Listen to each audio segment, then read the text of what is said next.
In this tutorial we will be covering the 3D collider components. The 2D colliders will be covered in a different video. Colliders define the shape of an object for the purposes of physical collisions. They come in all different shapes and sizes, literally. In Unity we can use box, sphere, capsule and mesh colliders. Box being the most primitive and the mesh collider potentially being the most complex. I would tell you how to add a collider component to a game object, but if you can't figure this one yourself, you should just give up right now. The position and the scale of a collider can be edited using the Edit Collider button. The values can also be fine-tuned by using the collider's respective properties. Box collider has the center and size properties, as well as having the center property. The sphere collider has a radius property.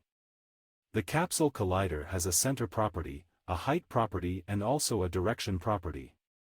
The mesh collider doesn't have any of those properties. Instead it has a mesh property which then defines the shape. These can be pretty heavy for the performance. That's why there is also a property called convex, which simplifies the collider, making it much more performance-friendly but also much less accurate. The isTrigger property can be used to mark this collider as a trigger. We will cover this later in the video.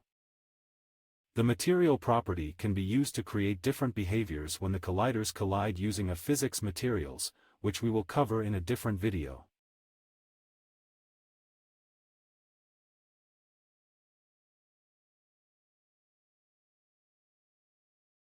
Colliders being a core part of Unity have a lot of different uses.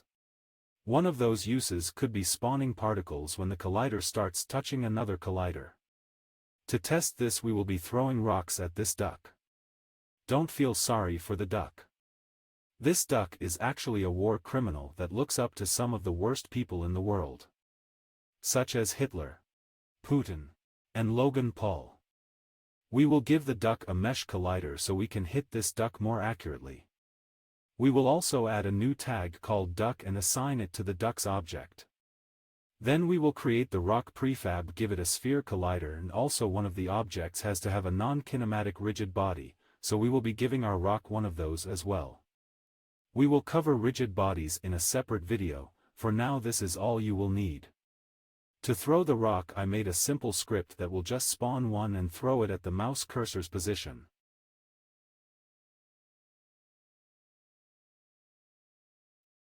Then we will implement the built-in oncollisionenter method in our rocks script like this. We will check if the object that we collided with is indeed our very bad duck. If it is, we will spawn a particle system. But where? This method passes a collision class which has some useful variables that we can use. Knowing this, we can store the first contact point, store its position and rotation, and then use them to instantiate our particle system.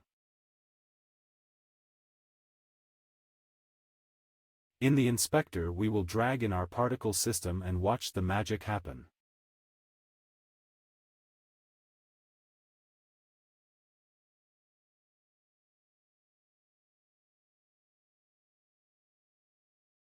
Another example could be picking up items.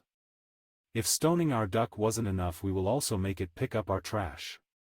To do this we will use the OnTriggerEnter method. Earlier in the video we mentioned the isTrigger property.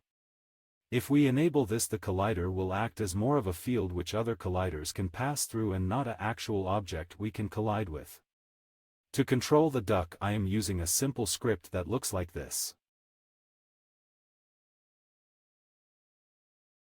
On our trash object we will add a script that implements the OnTriggerEnter method like this. We will once again check if the object that triggered the method is our duck. And if it is, we will simply destroy the trash object. You can add much more to this if you would like, but for simplicity this is enough.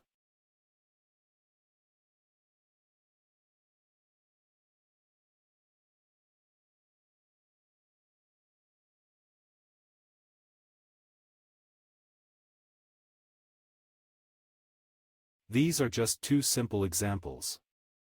There are a lot of other different methods that can be used, so make sure you take a look at the Unity's official documentation by clicking the link in the description. Quick side note. If you want to have a go at torturing this duck yourself, you can download it on Sketchfab by following the link in the description. Have fun. Back to the video. Colliders are a core part of Unity, and if you are creating anything in Unity, it's most likely you will need to use colliders, so it's important you understand them well. I hope this tutorial helped you. If you have any suggestion for the topics I should cover next, leave them in the comments. Until next time.